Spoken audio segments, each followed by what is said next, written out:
todos, amém? Amém. Glória a Deus. Convido os irmãos para abrirem suas Bíblias em Filipenses. Se você deseja se colocar de pé para, em reverência à palavra, fique à vontade, tá certo? Nós estamos aprendendo que a maior reverência é a obediência, né? E esse processo é longo. Glória a Deus. Mas já temos obedecido muitas coisas, principalmente o convite que Jesus nos fez para nós entregarmos as nossas vidas para Ele. Glória a Deus. Glória a Deus. Estou feliz, assim, alguma coisa que eu tive meditando para compartilhar com os irmãos. Deus já falou aqui e até já me sinto mais tranquilo também. Eu estava meio apreensivo, é sempre uma responsabilidade ministrar a palavra do Senhor, né? Sempre é uma responsabilidade. Nós temos limitações, isso aí eu já cansei de falar, né? Digamos assim, sempre você compartilha com alguém, né? O pastor presidente é meu ouvidor, old man, ele está sempre falando com ele e tal, mas estamos juntos, né, pastor presidente, perseverando aí e sabendo que Deus pode falar através de qualquer pessoa que Ele deseja falar. Amém? Glória a Deus. Todos abriram em Filipenses. Nós vamos dar uma andada aqui por essa carta. E eu vou começar aqui com o versículo conclusivo, Filipenses capítulo 4, versículo 19 e 20. Tá? Eu não vou falar muito desse versículo, porque eu não destaquei ele aqui para falar, mas eu destaquei alguns outros. Eu gostaria de fazer algumas considerações acerca de alguns propósitos que são importantes para a nossa vida, né? Todo filho de Deus tem propósito, não é verdade? Não é verdade? Quem tem propósito? Né? Sempre que nós temos uma viagem marcada, preparamos as bagagens e estamos envolvidos por propósitos, né? Não perder o avião, chegar no destino final, etc. Rever amigos, né? Se alegrar, enfim. Então, a vida do cristão, ela não pode ser desprovida de propósitos, tá certo? Glória a Deus. O meu Deus suprirá todas as necessidades de vocês de acordo com suas gloriosas riquezas em Cristo Jesus. 20. A nosso Deus e Pai seja glória para todos sempre. Amém. Podeis assentar. Glória a Deus. Eu disse que eu comecei a me sentir mais tranquilo depois da oração que foi feita, né? Pedindo para que, o servo de Deus pedindo para que Deus tranquilizasse os corações, tirasse o medo, enfim, as preocupações. E eu estava apreensivo, aí eu comecei a me tranquilizar. Eu falei, Senhor, me tranquilize então, né? Me tranquiliza, porque nós nada somos, irmãos. Mas a Bíblia nos ensina para nós abrirmos a nossa boca, não é assim? Que o Senhor há, por sua graça, de colocar palavras, né? Essa carta aos Filipenses, a quem ainda não leu, sugerimos que leia. Sugerimos que leia. É uma obra de arte essa carta, irmãos. O apóstolo Paulo sendo usado por Deus. Se os irmãos perceberem, tem uma linha assim de raciocínio, de pensamento assim, de uma continuidade muito, muito especial, eu diria, muito especial. O apóstolo Paulo, que fundou essa igreja, inclusive Atos capítulo 16, né, foi onde ele levou as chicotadas, ele e Silas, né? Depois de ter levado as chicotadas, oraram, cantaram louvores e houve um terremoto e os alicerces da prisão se abalaram e o carcereiro queria se matar porque pensou que todo mundo tinha fugido e eles não tinham fugido, estava todo mundo ali. Então Paulo falou, não faça isso, não se mate, né?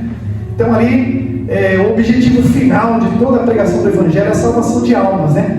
E ali começou já a ter a salvação do carcereiro e da sua família. Os irmãos que leem sabem disso, né? O tema central dessa carta é a alegria. O Sérgio falou de um livro aí que vai falar da alegria, né? Então a alegria é o tema central dessa carta. A alegria, ela tem dois aspectos importantes quando a pessoa sofre, porque Tiago fala, né? Meus irmãos, tende por motivo de alegria o passardes por várias provações. Então não tem cristão que não passa por provação, não existe. A nossa fé é preciosa e ela é provada. Deus prova a nossa fé, sempre para nos fazer o quê? Passar de uma etapa da vida para outra, né? As pessoas que estudam não precisam ter um aproveitamento razoável para poder passar para o ano seguinte, né? A caminhada da fé não é muito diferente, ela pode ser comparada a esse processo. Mas alguém poderia dizer: Ronaldo, como que é estranho esse negócio, é muito espiritual para entender. Como assim? Eu me alegrar, ter como motivo de alegria eu passar por várias provações. A provação também, a alegria também tem um aspecto de ação e de reação. Nós devemos procurar nos alegrar, como tanto Paulo incentiva nessa carta os irmãos de Filipenses. Ele estava preso e ele também falou por várias vezes: eu me alegro por isso, eu me alegro por aquilo, né? E ele incentivava os irmãos. Ele estava preso, veja bem, difícil a pessoa estar presa e estar alegre, né? É coisa do mundo espiritual. As coisas do mundo espiritual o homem natural não compreende. Quem é o homem natural? É a pessoa que ainda não recebeu o Espírito Santo.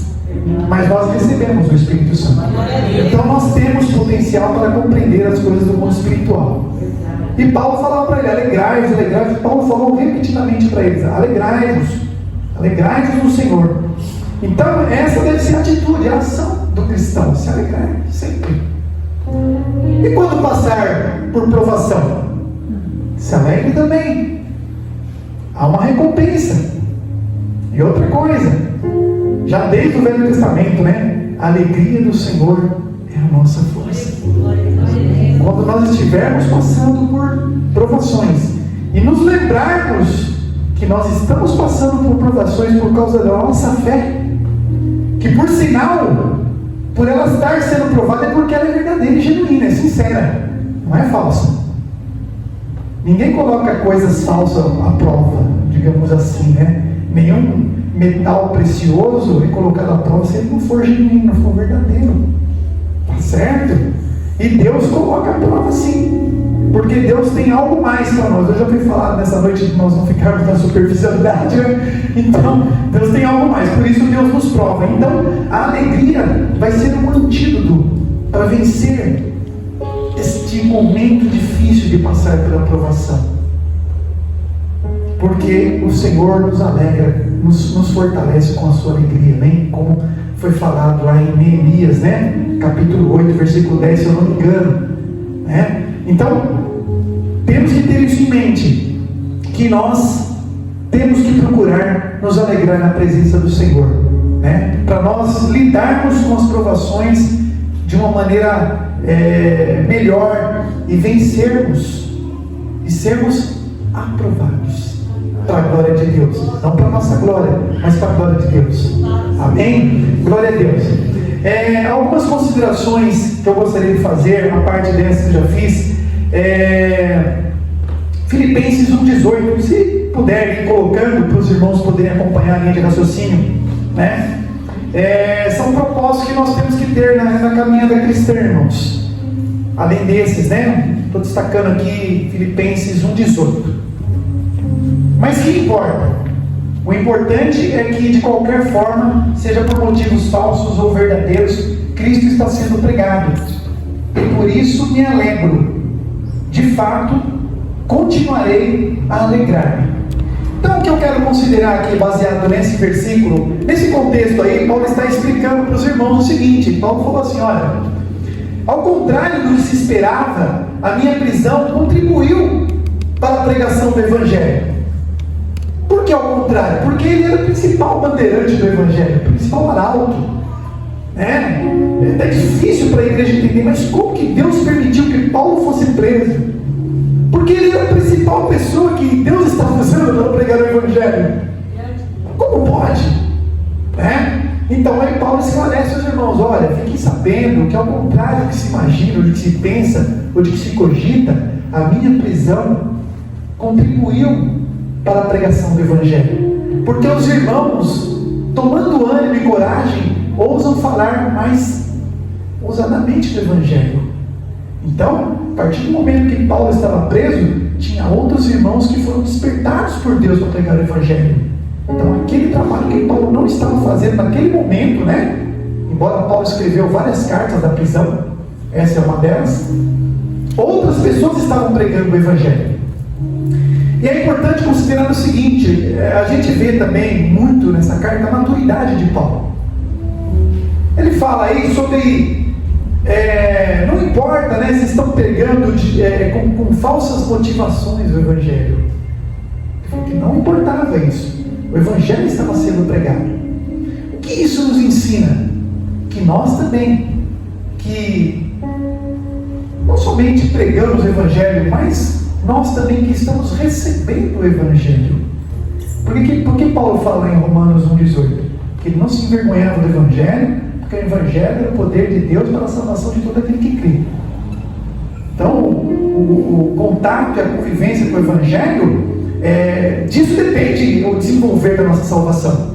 Nós temos que procurar se envolver com o Evangelho, não somente no conhecimento, mas na prática, vamos dizer assim, né? E Paulo, em sua maturidade, ensinou para os irmãos, através dessa passagem, que serve para nós também. Nós também devemos saber lidar com o falso e o verdadeiro. Você vê quantos anos já não se passaram, né, que se prega o Evangelho, e muitas formas de pregar o Evangelho se desvirtuaram das verdadeiras motivações de pregar o Evangelho. Se desvirtuaram. E nos dias de hoje existe isso, né? Então, inverteram valores. O Evangelho, que tem como alvo a salvação do ser humano, inverteram os valores. Já está tendo outros motivos para se pregar o Evangelho, né? Outras terceiras intenções, né? E o que devemos fazer? Como nós devemos encarar a situação? Com maturidade. Nós não vamos perder a nossa bênção, a nossa salvação, porque alguém está pregando com a motivação errada, ou porque alguém está pregando um falso evangelho. Não. Deus já nos deu entendimento para a gente reconhecer o que é verdadeiro.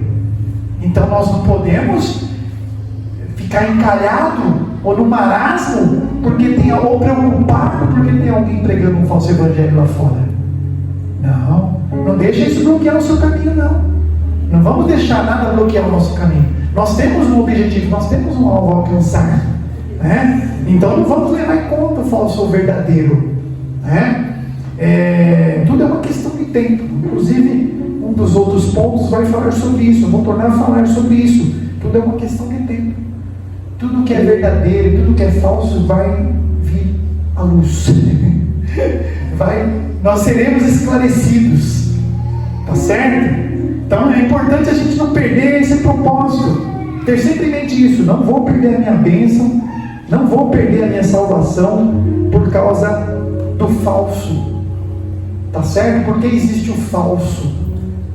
Deus permite que existe o falso. Tá certo? Os filhos de Deus, os filhos e filhas de Deus que são sinceros, que buscam a Deus com sinceridade, não se deixam enganar. Nem param de caminhar porque existe o falso. Então vamos aprender a cada dia a lidar com o falso verdadeiro. Não é uma questão da gente ficar suspeitando mal de ninguém, não é isso que eu estou falando.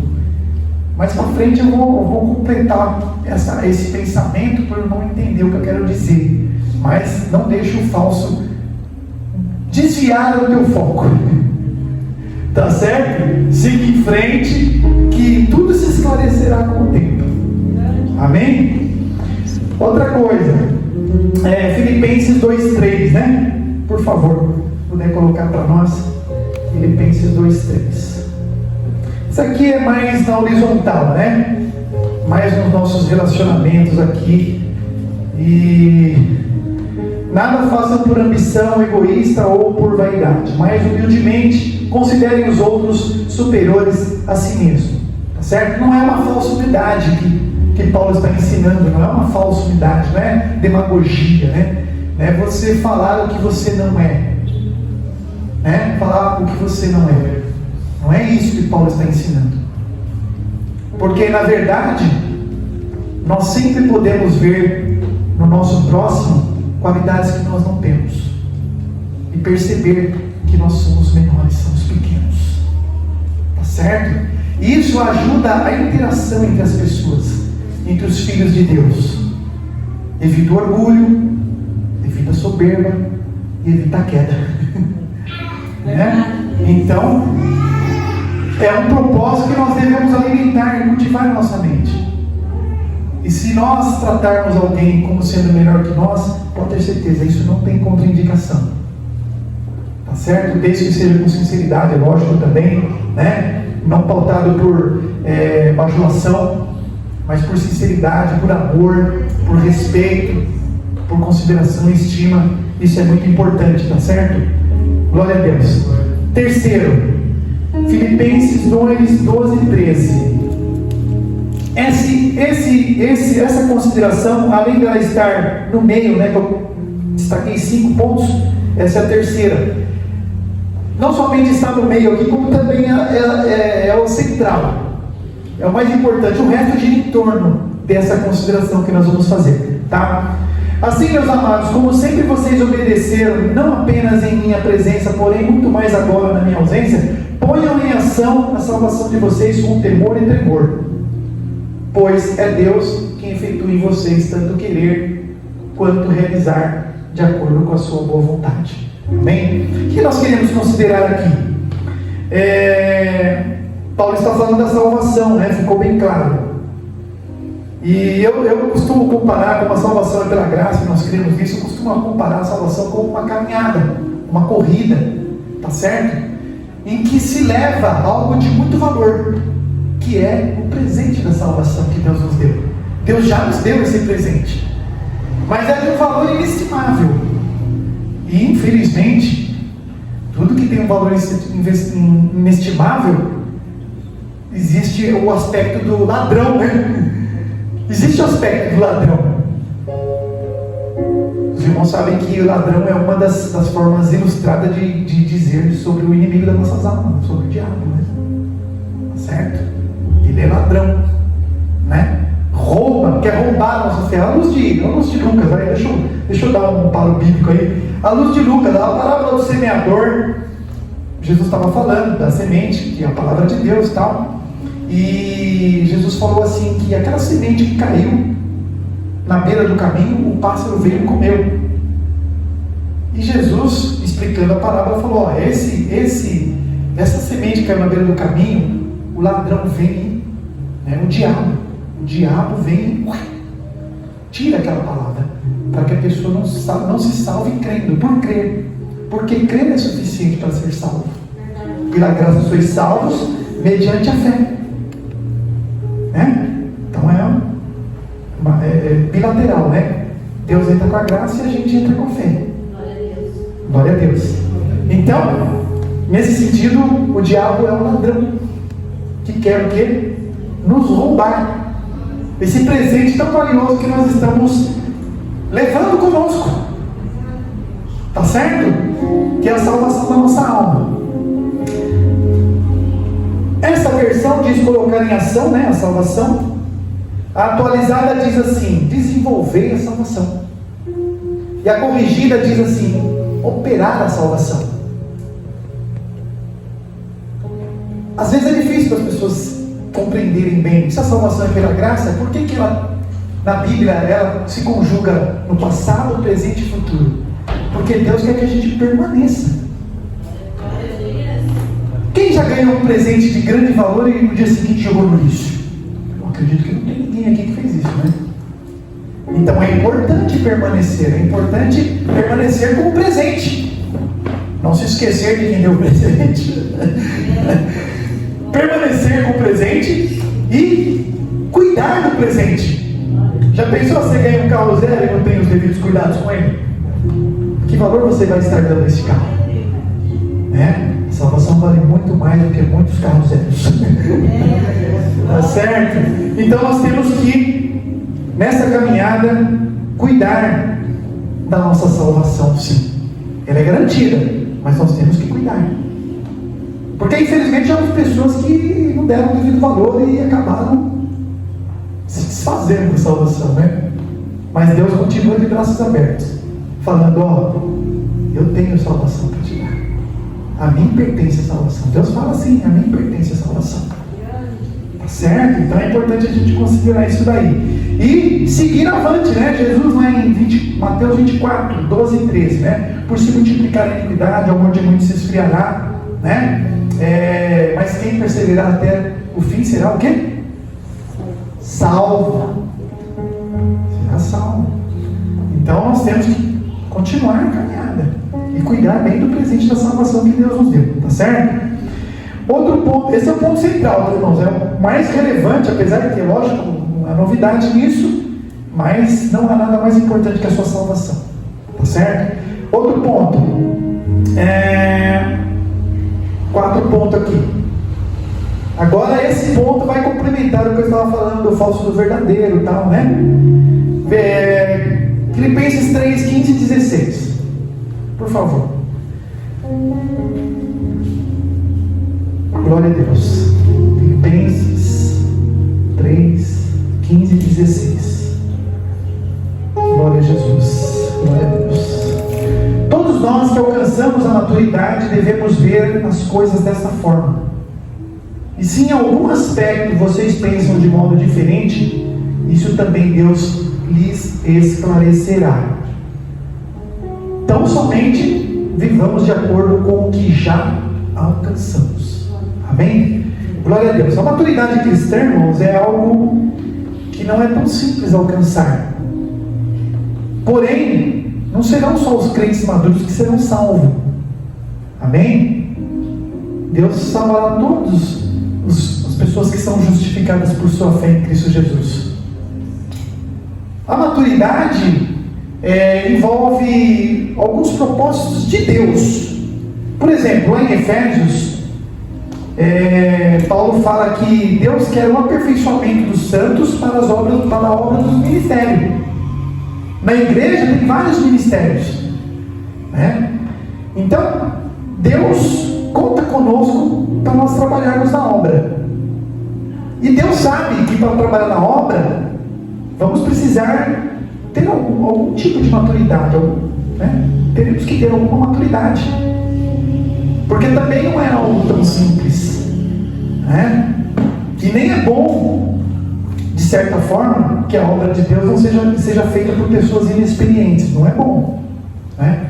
Paulo, quando ele escreveu para Timóteo, para Tito, não sei, orientando os pré-requisitos dos obreiros, né, presbíteros, diáconos, Paulo falou assim: olha, que ele não seja neófito. O que é uma pessoa neófita? Uma pessoa recém-convertida. Paulo sabe que quando a gente se propõe a fazer a obra de Deus em obediência ao chamado que Deus tem conosco, nós vamos encontrar dificuldades, oposição, uma luta, certo? Então, uma pessoa nova convertida, se ele rapidamente for passado desse processo, não que seja uma regra geral, mas pode acontecer dele não suportar. Ele não está preparado ainda para manejar as armas de guerra ou de defesa. Tá certo? A gente tem espada, a gente tem escudo, a gente tem o cinturão da verdade, tem o capacete da salvação, tem o escudo da fé, tem a couraça do Espírito, né? Você lembra que Davi, quando ele foi usar a couraça de Saul para enfrentar Golias, ele falou: isso aqui não serve para mim. Ele era um menino ainda, mas Deus era com ele, o Espírito Santo estava com ele. Então não é uma regra geral, mas pode acontecer de uma pessoa ter dificuldade, você entendeu? Se ela é nova convertida. Isso não impede de maneira alguma, se você é uma pessoa nova convertida, de você querer fazer algo do Senhor. Isso é louvável. Tanto é que nós temos uma espécie de um projeto, né, Sérgio? Dos voluntários, e muitos se voluntariaram, né? Ou alguns se voluntariaram aí, né? Mesmo sendo de repente novo convertido. Não há nada de errado com isso, tá certo? Mas eu tenho certeza que o ministério dessa igreja está atento e tem a possibilidade de perceber se o que você está se propondo a fazer, se você pode ou não fazer. Tá certo? E Deus vai ser contigo, vai te dar graça e vai te capacitar para você fazer.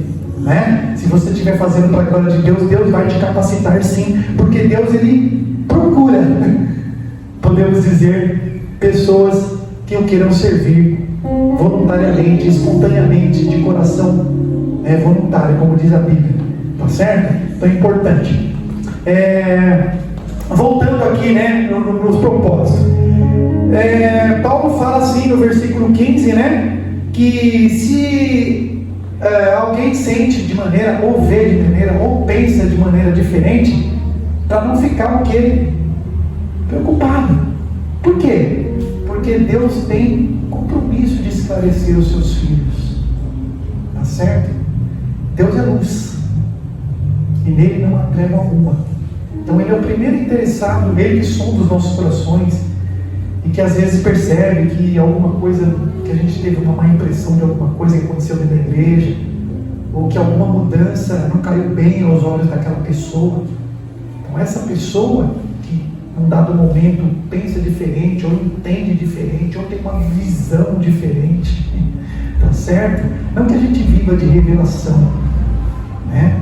A maior revelação é a palavra de Deus, tá certo? Isso aqui, dificilmente alguém vai mudar isso aqui. Seremos bem-aventurados se a gente tiver o cuidado de estar lendo a Bíblia a cada dia, examinando, confirmando as coisas e tal, né? Mas assim, Deus, Ele nos esclarece. Eu falei revelação, irmãos, porque não sei se essa versão, mas tem uma versão que, de vez em falar aqui que Deus esclarecerá, usa o termo revelará. Tá certo? Mas Deus pode fazer as duas coisas. Mas aqui o termo mais adequado é esclarecer. Mas por que eu estou falando isso? Porque nós não podemos também, tal como a gente lá na frente, né, lá no primeiro ponto, a gente não pode ser bloqueado por dúvidas a respeito do falso ou verdadeiro, porque não compete a nós, né, ficar decifrando. Se você confia em Deus e descansa em Deus, deixa o falso para lá, meu. Deus vai tratar e Deus vai esclarecer. Tá certo? Que é isso que o Paulo está querendo dizer aqui, ó. Porque na verdade, irmãos, às vezes alguma pessoa vê alguma coisa estranha na igreja, ele não está assim, digamos, não faz considerações pejorativas de crítica destrutiva, não é isso. Mas às vezes ele fica abatido, fica em dúvida, fica confuso, né? Então, o que Paulo nos aconselha? Esperar. Por quê? Porque nessa perseverança de esperar, em oração, tá certo? Em oração, Deus o quê? Nos esclarece e nos mostra toda a verdade. Se nós estivermos equivocados numa má impressão, Deus vai nos esclarecer, tá certo? Deus vai nos mostrar, e aí a partir daí a gente vai estar em paz. A gente não pode tomar decisões precipitadas e fazer escolhas de maneira precipitada, porque alguma coisa não caiu bem aos nossos olhos. Não podemos ser assim. Nós temos que ter a capacidade de aprender, né, a esperar o tempo de Deus nos esclarecer. Tá certo? Porque aquelas pessoas que interagem com Deus, né, através da oração, buscando resposta, tem resposta. Tá certo? Então Deus nos esclarece. E Paulo está justamente nos ensinando isso daí, olha. Se houver algum sentimento diferente pairando aí, algum pensamento diferente, espera no Senhor. Deus vai esclarecer. E Deus vai mostrar qual a melhor escolha, qual a melhor decisão. Amém? Glória a Deus. Ó, último ponto. Último ponto. Filipenses 4:11. Glória a Deus. Filipenses 4:11. Paulo, como pessoa madura aí, esse texto aí, o contexto é muito usado, né? Até o Serginho já pregou, esclareceu alguns pontos, né? Que Paulo falou, né? Posso todas as coisas naquele que me fortalece, né? E as pessoas só ficam só com esse versículo, não olham o contexto do que ele está falando, né? Mas Paulo, não há dúvida que ele é um exemplo de maturidade cristã, né? E não é à toa que Deus, através dele, fez tudo o que fez, né? Abriu igrejas, escreveu cartas inspiradas pelo Espírito Santo e etc. Né? Paulo dons espirituais na vida de Paulo, dom de discernimento de espíritos. Por isso que Paulo sabia tratar com o falso e o verdadeiro. Por quê? Porque ele tinha dom de discernir os espíritos. Tá certo? Lá em Filipenses mesmo, né? Aquela mulher lá, que, com o espírito de Piton, que estava seguindo ele, falando, esses homens, tá, que vos anunciam o caminho da salvação, não são sérios. Estava falando a verdade, mas não pelo Espírito de Deus. Porque o objetivo era outro. O objetivo da mulher não era anunciar o Evangelho. Não era anunciar a salvação, porque isso Paulo e Silas já estavam fazendo. Tá certo? Ela na verdade era vítima, porque os patrões dela, porque ela era uma escrava, os patrões dela estavam ganhando dinheiro em cima dela porque ela tinha um espírito de adivinhação. Tá certo? Mas Paulo, chegou uma hora que Paulo se cansou daquela situação, foi lá e repreendeu aquele espírito em nome de Jesus. Aí a mulher não sabia mais de nada, não adivinhava mais nada. Tá certo? Então Paulo tinha o dom de discernir os espíritos. Tá certo? Vamos lá. Não estou dizendo isso porque esteja necessitado, pois aprendi a adaptar-me a toda e qualquer circunstância. Amém? Glória a Deus. Esse é um outro propósito que devemos procurar ter nas nossas vidas. Embora Paulo está falando acerca das coisas materiais, né? Você abraçar esse propósito, o irmão Ronaldo abraçar esse propósito, porque ninguém é obrigado a abraçar também, é lógico, né? Nós temos liberdade de estabelecer propósitos nas nossas vidas, desde que estejam em sintonia com a palavra de Deus. Mas você pode escolher propósitos e estabelecer uma prioridade, aquilo que você julga ser mais importante aos seus olhos, para a sua vida, para a sua necessidade espiritual, né? Então, esse propósito aí não é uma obrigatoriedade, mas Paulo nos deixa como um exemplo da própria vida dele, né? Nós aprendemos a nos contentarmos com o que temos, ou como diz o texto, né? A se adaptar a toda e qualquer circunstância. Por quê? Porque as coisas temporais, elas são instáveis, né? Elas são instáveis. No momento, por exemplo, a gente está vivendo uma situação de estiagem, não tem chuva. Então as usinas hidrelétricas, por exemplo, né, não estão produzindo o suficiente. Tem até risco de apagão, embora há uma controvérsia, uns dizem que não. E aí estão se buscando outras fontes de energia, né? Então, nós temos que ter isso em mente, que nós temos que abrir o leque para nós termos outras fontes de energia em consideração. Sabemos contentar com o que tem, mas ao mesmo tempo ter a visão de que nós podemos precisar de outras coisas também, né? Isso não impede de você sonhar, isso não impede de você buscar de Deus. Aliás, como disse Jesus na oração, né? Deus bem sabe o que vós necessitais. Quando Jesus ensinou os discípulos a orar, né? Ensinando, falou, olha, não precisa ter oração repetida, né? Porque antes que vocês falem, Deus já sabe o que vocês precisam, né? Então, por isso também a gente tem que ter isso em mente, aprender a se contentar. Deus não vai permitir uma situação que vai extravasar a tua fé, que vai estar além daquilo que você pode conjecturar e assimilar na sua vida.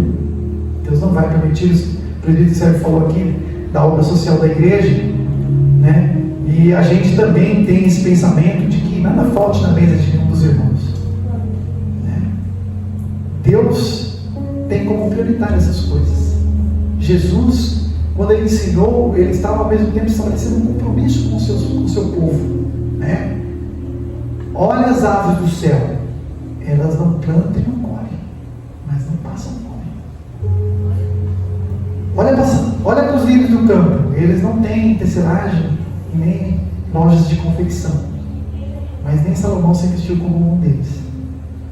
Então a gente tem que aprender a não se tornar refém da cobiça, né?